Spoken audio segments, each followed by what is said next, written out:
آپ نے ہینڈسم والی بات کی تو ایک پہلے ہی ہم بھگت رہے ہیں ہینڈسم کو، تو اب تو میں خود اپنے آپ سے پریشان ہو جاؤں گا آپ کی باتوں کے بعد. مولانا بھاشانی کا نام سنا ہوگا آپ نے، بہت بڑے بڑے جلسے کیا کرتے تھے، سوشلسٹ تھے. ایک جلسہ تھا، خواتین نہیں تھی، تو مولانا بھاشانی نے مخاطب ہو کے کہا آپ تو ننگے ہی چلے آئے. لوگوں نے حیران ہو کے دیکھا، انہوں نے خود ہی کہا تم ان کا لباس ہو وہ تمہارا لباس ہے. ابھی تک تو آپ کے دماغوں میں غیرت گھسی ہوئی ہے، عورتیں ہماری عزت ہیں، عورتیں ہماری غیرت ہیں.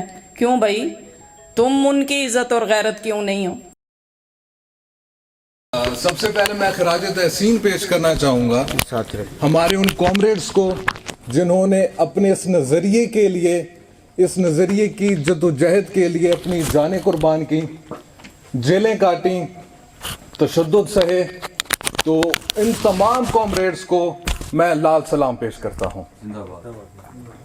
تو میرے حساب سے ہماری جو یہ 2 دن کی آل پاکستان ڈیلیگیٹس کانفرنس ہے، یہ جو اب سیشن ہونے جا رہا ہے، یہ اس پوری کانفرنس کا کرکس ہے. کیونکہ ہم نے جن اپنے آنریبل پینلسٹ کو اس میں مدعو کیا ہے، ان کی کافی خدمات ہیں، زیادہ انٹلیکچوئلز، اور امید کرتا ہوں کہ ہمارے جو دور دراز کے علاقوں سے آئے ہیں، مختلف پروونسز سے جو دوست آئے ہیں اس کانفرنس میں شرکت کے لیے، تو یہ ان کے لیے کافی امپیکٹفل ثابت ہوگا.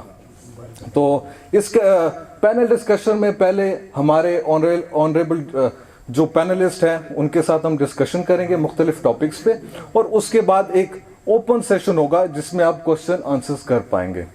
تو سب سے پہلے میں اپنے پہلے پینلسٹ کو سٹیج پر مدعو کرنا چاہوں گا، جناب ڈاکٹر عمار علی جان صاحب، جو کہ یوتھ پروفیسر علی عباس جلال پوری صاحب کی روح اثر لالا رخ صاحبہ.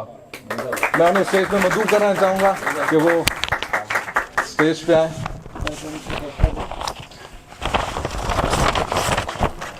حسین نقی صاحب بھی ہمارے پینلسٹ ہیں، لیکن وہ اس وقت آڈیٹوریم میں نہیں موجود، تو جب وہ آئیں گے تو ہمارے ساتھ اسٹیج شیئر کریں گے. سب سے پہلے میں اپنے پہلے panelist our most handsome, very handsome, charming panelist سے آغاز کروں گا، کیونکہ ہمارے یوتھ میں پایا جاتا ہے کہ وہ کسی کے ہینڈسم ہونے کی وجہ سے کسی لیڈر کو سپورٹ کرتے ہیں. تو آج میں دعویٰ کر سکتا ہوں کہ ہمارے پاس بھی ہینڈسم لیڈر موجود ہیں.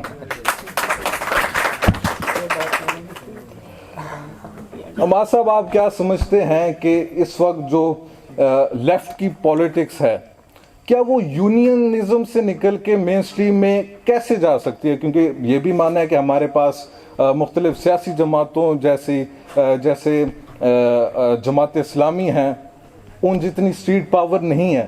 تو how can we develop that kind of street power, اور کس طرح سے ہم مین سٹریم پولیٹکس میں حصہ لے پائیں؟ بہت بہت شکریہ. ایک تو آپ نے ہینڈسم والی بات کی تو ایک پہلے ہی ہم بھگت رہے ہیں ہینڈسم کو، تو اب تو میں خود اپنے آپ سے پریشان ہو جاؤں گا آپ کی باتوں کے بعد کہ میں بھی نہ کر دوں یوتھ کو. مشرقی پاکستان کا ذکر کیا انہوں نے، تو مولانا بھاشانی کا نام سنا ہوگا آپ نے، بہت بڑے بڑے جلسے کیا کرتے تھے، سوشلسٹ تھے. میں نے ان کا نام لیا. ایک جلسہ تھا، خواتین نہیں تھی، تو مولانا بھاشانی نے مخاطب ہو کے کہا آپ تو ننگے ہی چلے آئے. لوگوں نے حیران ہو کے دیکھا، تو انہوں نے خود ہی کہا تم ان کا لباس ہو وہ تمہارا لباس ہے. تمہارا لباس کہاں ہے؟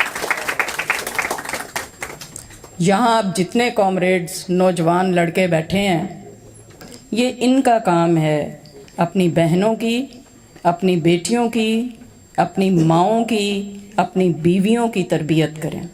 یہ ان کا کام ہے، انہیں ساتھ لے کے آئیں. ابھی تک تو آپ کے دماغوں میں غیرت گھسی ہوئی ہے، عورتیں ہماری عزت ہیں، عورتیں ہماری غیرت ہیں. کیوں بھائی تم ان کی عزت اور غیرت کیوں نہیں ہو؟ سوال ہے نا. اگر تو آپ عورتوں کو انسان سمجھتے ہیں برابری کا انسان سمجھتے ہیں جو کہ آپ نہیں سمجھتے. آپ نے ان کو روٹیاں پکانے کے لیے رکھا ہوا ہے, ہانڈیاں بنانے کے لیے رکھا ہوا ہے, اور کہتے ہیں جی عورت اکیلی اگر یعنی خاوند مر جائے تو اپنے بچے کو اکیلی بھی پال لیتی ہے, مرد نہیں پال سکتا. کیوں؟ کیونکہ آپ ڈیپینڈنٹ ہیں عورتوں پر, آپ گھروں میں ان کا ہاتھ نہیں بٹاتے, آپ کو گھر کے کام کرنے نہیں آتے. تو جب سارا بوجھ آپ ان پہ شفٹ کر دیں گے تو وہ وہی کریں گی نا, کولو کا بیل, شدولے شاہ کے چوہے پیدا کر رہے ہیں نا. تو کدھر ہیں آپ کی بہنیں؟ آپ ایک علی عباس جلال پوری کی بیٹی آپ کے سوالوں کے, وہ جو جس کو دنیا سے گئے ہوئے بھی 20 سال ہو گئے ہیں, وہ میری تربیت کر گئے ہیں کہ تم نے ایسے بات کرنی ہے, تم نے یہ کہنا ہے, اس طرح سے فیس کرنا ہے. میں نے ملازمت بھی کی ہے, بچے بھی پالے ہیں, سارے کام کیے ہیں, جھیلا بھی ہے, بدذات مردوں کی بکواس کو جھیلا بھی ہے, جگہ جگہ پرواہ نہیں کی. آپ اپنی بہنوں, بیٹیوں, ماؤں کی تربیت کیوں نہیں کرتے؟ جب آپ یہ پڑھتے ہیں کہ گورکی نے ماں لکھی تو اس میں ماں نے اس کے ساتھ کتنا کام کیا, یہ آپ اپنی بچیوں کو کیوں نہیں سمجھاتے, پڑھاتے, لکھاتے, ان کو یہ راستہ دکھاتے کہ تم انسان ہو. اور جب تک آپ کے گھروں کی عورتیں نہیں نکلیں گی, دوسری عورتوں سے آپ توقع مت رکھیں کہ وہ آپ پہ اعتماد کریں گی یا آپ کی بات سنیں گی.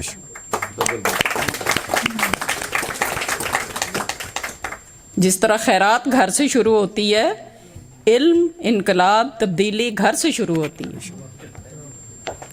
باقی جو آپ نے بات کی کہ عورتیں اکٹھی ہو سکتی ہیں, یہ سندھ میں جو وہ فاطمہ کے ساتھ واقعہ ہوا, بہت بڑا سانحہ ہوا وہ پیر اسد منوس کا, تو اس میں عورتیں مرد سب نکلے.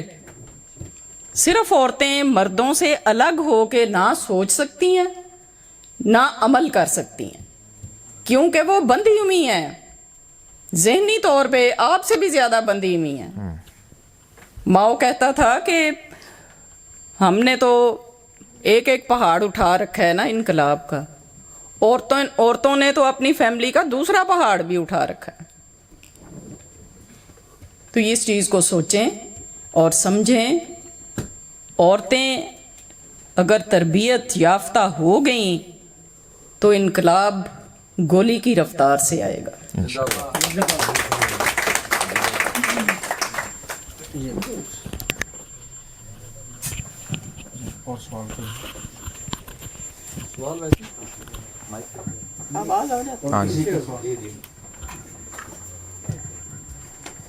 جی ساتھی عمار علی جان سے میرا سوال ہے.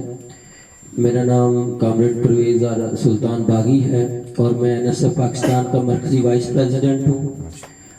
جس طرح کہ ہم نے دیکھا کہ پاکستان میں جب سے بنا ہے تب سے لیفٹ بھی کام کر رہے ہیں, اور جس طرح مطلب کہ دوسری مطلب طریقے کامیاب ہو بھی ہیں تو لیفٹ کیوں نہیں کامیاب ہوا, اور آخر کیا وجہ ہے کہ ہم لیفٹ ایک پلیٹ فارم پہ اکٹھے کیوں نہیں ہو سکتے؟ بات تو سب مزدوروں کی ہی کرتے ہیں, بات تو سب وہی کسانوں کی ہی کرتے ہیں, لیکن ایک پلیٹ فارم پہ اکٹھا ہونے کی کیا ناکامی ہے, کیوں نہیں ہو سکتے؟ بہت بہت شکریہ. آپ نے بھی یہ سوال کیا تھا, مس ہو گیا. ایک تو آپ لوگوں کو خوشخبری دیتے جائیں کہ ایک پلیٹ فارم بن چکا ہے لیفٹ ڈیموکریٹک فرنٹ کے نام سے. اس میں ساری لیفٹ کی جماعتیں مل کے کام کر رہی ہیں, اور ہمارے جنرل سیکرٹری ہیں تیمور رحمان, اور اس کو ہم کافی اس میں 2-3 ہم نے ایکٹیویٹیز بھی کی ہیں. میرے خیال آپ میں سے بھی کچھ لوگ شامل ہوئے ہیں پچھلے دنوں. باقی جو سوال ہے کہ جی ہم بڑھ کیوں نہیں سکے, ایک میں اس میں چیز یہ بھی کلیریفائی کرتا رہوں کہ کچھ جو اختلافات ہوتے ہیں وہ سنجیدہ بھی ہوتے ہیں. یہ بھی نہیں کہا جا سکتا کہ سارے جو اختلافات ہیں اس کو ہم بھلا دیں. جو دائیں بازو کی پارٹیاں ہیں وہ تقریباً اگر آپ الیکشن کمیشن دیکھیں تو کوئی 140-50 ہیں, لیفٹ کی رجسٹرڈ 4-5. تو یہ بھی ایک بہت زیادہ مفروضہ ہے کہ وجہ یہ ہے کہ ہم بہت تقسیم ہیں, وہ ایک ہیں, ان مولویوں کی ایک پارٹی نہیں ہے. آپ کی جو جاگیرداروں کی پارٹیاں ہیں وہ 3-4 پارٹیاں ہیں، بلکہ اگر آپ بلوچستان میں چلے جائیں مزید سرداروں کی پارٹیاں ہیں، پختونخوا میں الگ ہیں. تو یہ ڈویژن معاشرے کا حصہ ہے اور اس سے گھبرانے کی ضرورت نہیں ہوتی کہ یہ جی کوئی اس سے کوئی بہت بڑا نقصان ہے. آپ اپنی جگہ پہ کام کر سکتے ہو. میں اپنا ہی تجزیہ کیونکہ بہت ہی ایک بڑا ایک ٹاپک ہے کہ جی لیفٹ کا، اور بہت سینئر ساتھی میرے ساتھ سٹیج پہ بیٹھے ہوئے ہیں اور امتیاز صاحب بھی آئے ہیں، تو میں کچھ زیادہ اس پہ نہیں بات کروں گا. میں یہ کہہ سکتا ہوں کہ اب ہم کیا کر سکتے ہیں. کچھ چیزیں، یہ اس کی تھوڑی سی آواز آئی، کچھ چیزیں جو ہم نے، میرے خیال میں اپنا جو 10-15 سال کا تجربہ ہے اس کے مطابق کہہ دوں کہ جو میں سمجھتا ہوں بہتر کر سکتا تھا اور اب ہمیں کرنا چاہیے، وہ یہ ہے کہ ہمیں اپنے جو گروپس ہیں ان کا ایک خاص طرح کا کمفرٹ زون ہوتا ہے. جیسے ہی ہم پریکٹیکل پولیٹکس میں آتے ہیں، میں خود اس وقت الیکشن ایک کیمپین کر رہا ہوں، تو پتہ لگتا ہے کہ دنیا بالکل ہی مختلف ہے.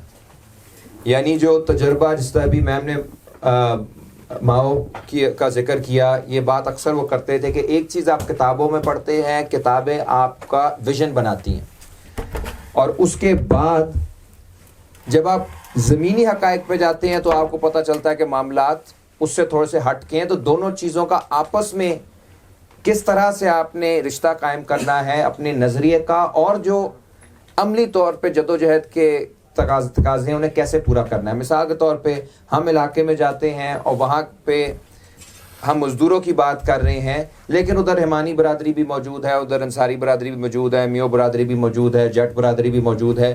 اگر ہم یہ کہہ دیں گے کہ جی ہم کسی چیز کو نہیں مانتے، وہ ہمارا ویژن تو ٹھیک ہے، اور یہ تو بات بہت 1400 سال پہلے بھی ہو چکی ہے کہ جی ہم اس کو ذات پات کو نہیں مانتے، لیکن عملی طور پہ تو وہاں پہ موجود ہیں. جب ہم کہتے ہیں کہ ہم معروضی حالات کے مطابق اپنا تجزیہ کرنا چاہتے ہیں، تو پھر ہمیں وہاں جا کے دیکھنا پڑے گا کہ ادھر علاقے کے اندر کیا تضادات موجود ہیں جن کے ذریعے ہم نے کام کرنا ہے. بھی کچھ دوست جھنگ سے شاید آئے ہوئے ہیں، ان کے وہاں بھی کتنے زیادہ تضادات ہیں. وہاں پہ شیعہ سنی کا بھی مسئلہ رہا ہے، وہاں پہ کئی ذات پات کے بھی مسائل ہیں. میں جھنگ میں کچھ دیر کام کیا ہے. علاقوں کو سٹڈی کرنا، یہ کام یعنی سیاسی نظر سے سٹڈی کرنا کہ ایک علاقے کے اندر جہاں پہ ہم نے اپنی بنیاد بنانی ہے، ادھر مسائل کیا ہیں، تضادات کیا ہیں، کون لوگ رہتے ہیں، کہاں سے آئے ہیں، ان کی خواہشات کیا ہیں، جذبات کیا ہیں، آپس میں رشتے کیا ہیں. سماج کا یہ سائنسی ایک تجزیہ کر کے پھر آپ اس کے اندر تبدیلی کی گنجائش پیدا کر سکتے ہو. اگر ہم باہر سے کوئی پڑھ کے آ جائے مارکسزم کے اوپر کیپٹل تینوں والیوم اس نے پڑھے ہوئے ہیں، اگر وہ کوٹ لکھپت میں اتر آئے تو وہ پہلے دن ہی وہاں فیل ہو جائے گا. فیل اس لیے نہیں ہوگا کیونکہ اس کے پاس مارکسزم کا علم نہیں ہے، بلکہ اس لیے کیونکہ اس نے صرف کتابی مارکسزم پڑھی ہے. اس نے یہ نہیں دیکھا کہ جو مزدور طبقہ ہے، محنت کش طبقہ ہے، اس کے حالات، معروضی حالات ہیں کیا. تو یہ میرا ایک ہی چیز جو اگر میں نصیحت کر سکوں وہ یہی ہے کہ چاہے آپ پنجاب یونیورسٹی میں کام کر رہے ہیں، آپ گورنمنٹ کالج میں کر رہے ہیں، آپ علاقوں میں کہیں کام کر رہے ہیں، اپنی جگہ پہ جہاں بیٹھے ہوئے ہیں وہاں پہ بڑا حقیقت پسندانہ تجزیہ کریں کہ سچویشن کیا ہے، کیا مواقع ہیں آپ کے پاس آگے بڑھنے کے لیے، کیا رکاوٹیں ہیں، کن لوگوں سے اتحاد ہو سکتا ہے. اس میں ہو سکتا ہے کبھی کسی مین پارٹی سے بھی ہو سکے، کبھی کسی جو اس سے بھی ہو سکے جو پوری طرح آپ کے ساتھ نہیں ہے، تھوڑا بہت آپ کے ساتھ ہے. کبھی انتظامیہ کے کسی بندے کے ساتھ بھی آپ کو سلام دعا رکھنی پڑے، کبھی آپ کو باہر سے سپورٹ لینی پڑے. یہ کس طریقے سے چیزوں کو لے کے چلنا ہے اس کے اوپر، یعنی ٹیکٹکس اینڈ اسٹریٹجی، اس کے اوپر ہماری بحثیں کم ہوتی ہیں، ہماری زیادہ بحثیں اوپر لیول پہ ہوتی ہیں. یہ تھوڑا سا فرق ہے ہماری تاریخ کا باقیوں سے. اس کا یہ مطلب نہیں کہ ہم نے، میں بات اختتام اس پہ کروں گا کہ ہم نے یہ نہیں ہم اس سے نتیجہ اخذ کر سکتے کہ کچھ لیفٹ نے کیا نہیں. یہ جو حسن نثار شہید کی تصویر لگی ہوئی ہے یہاں پہ، اس طرح کے کئی ہمارے ساتھ لوگ، نذیر عباسی شہید ہیں، جلال پوری صاحب ہیں، فیض احمد فیض ہیں، حبیب جالب ہیں، کئی ایسے لوگ پاکستان کے اندر اگر آج تھوڑی بہت بھی جمہوریت کی، انسانی حقوق کی، آپ کی یہاں پہ محنت کشوں کی، ٹریڈ یونین کی بات بھی ہو رہی ہے، تو میں سمجھتا ہوں اس کے اندر لیفٹ کا، بائیں بازو کا بڑا رول ہے. اپنے نمبر سے زیادہ ان کی کنٹریبیوشن ہے. نمبر ان کے پاس نہیں تھے لیکن ان کا جو مورل سٹینڈنگ تھی معاشرے میں وہ بہت زیادہ تھی. اور کلچر میں تو آپ دیکھیں کہ سارے جو بڑے نام ہیں ہمارے آرٹ اور کلچر کے, فیض صاحب ہیں, پروگریسو رائٹرز والے ہیں, حبیب جالب ہیں, کئی آپ کو اور نام اگر میں لوں, وہ سارے کے سارے ہماری روایت سے ہیں. تو ہمیں اپنی روایت پر فخر بھی ہونا چاہیے اور ساتھ ساتھ اس کی کمیوں کے اوپر بحث کر کے چیزوں کو آگے لے کر جانا چاہیے. Thank you. دوستوں, وقت کی کمی کی وجہ سے ہمیں یہ سیشن یہاں پہ اینڈ کرنا پڑے گا. جن دوستوں کے سوالات ہیں انشاءاللہ ان فیوچر کسی سیشن میں وہ ہم منعقد کر لیں گے. آپ نقی صاحب سے کنکلوژن. جی میں اسی طرف آ رہا تھا. تو میں نقی صاحب, حسین نقی صاحب کو دعوت دوں گا کہ وہ اس سیشن کو کنکلوڈ کریں. اب big round of applause for حسین نقی صاحب. شاید دوسرا مائک بھی چل جائے اس وقت. میری آواز چلی جائے گی میرا خیال ہے سب تک. بہت شکریہ.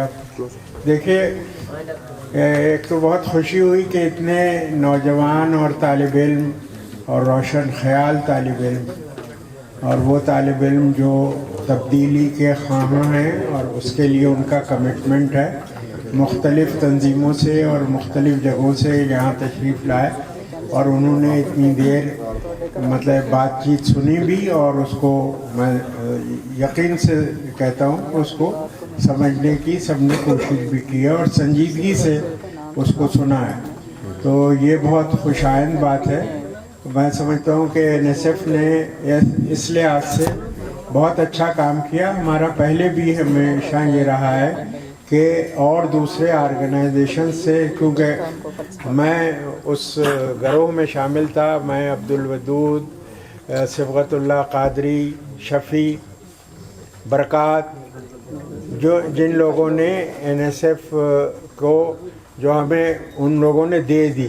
NSF کے جو آؤٹ گوئنگ لوگ تھے ان میں ایک تبت اسنو کے مالک, اب تو ان کا بیٹا مالک ہے, وہ شامل تھے, اور ایک ایلیٹ پریس ہے ان کا بیٹا شامل تھا. ان دونوں نے جاتے ہوئے کہا کہ تم لوگ چونکہ اچھے کام کر سکتے ہو لہٰذا ہم تمہیں یہ دے کے جا رہے ہیں. بنائے تو AB حلیم نے DSF کو کاؤنٹر کرنے کے لیے تھا. DSF اصل میں مرج ہو گئی ایپسو میں, تو میں اس کے ابھی یہاں پہ کسی نے اعلان کیا کہ ہم اس کو مرج کر رہے ہیں, تو میں سمجھتا ہوں مرج کرنے کے بجائے آپ الائنس بنائیں اور اپنی تنظیمیں رکھیں. پاکستان میں آپ کے اگر آپ غور کریں گے تو آپ کے دشمن بہت ہیں, انتظامی سطح کے اوپر, طبقاتی سطح کے اوپر, علمی سطح کے اوپر, کوئی ایسا گوشہ نہیں ہے جس میں آپ کے دشمن موجود نہیں ہیں. تو آپ ان سب دشمنوں کے ہوتے ہوئے اپنی کم تعداد سے بھی ان کو کاؤنٹر کر رہے ہیں اور کاؤنٹر کر سکیں گے اگر آپ ہوش مندی سے اپنے معاملات کو آگے بڑھاتے رہے. اور آپ نے لوگوں کو ساتھ اپنے آپ کو جوڑا ان طبقوں کے ساتھ جن کو واقعی تبدیلی کی ضرورت ہے. اس میں کسان ہیں, اس میں مزدور طبقہ ہے, اس میں مختلف سروسز میں کام کرنے والے لوگ ہیں, بے روزگار نوجوان ہیں. یہ سب لوگ اس کا حصہ بن سکتے ہیں. تو میں سمجھتا ہوں اس میں آپ اپنے جو توانائیاں ہیں, نوجوان ہونے کی حیثیت سے آپ میں زیادہ توانائی ہے, تو آپ اس کو ضرور اس کام پہ لگائیں. بہت شکریہ. میں درخواست کرتا ہوں تمام کامریڈ سے کہ وہ ہمارے آنریبل پینلسٹ کے لیے کھڑے ہو کے کلیپ کریں اور انہیں خراج تحسین دیں.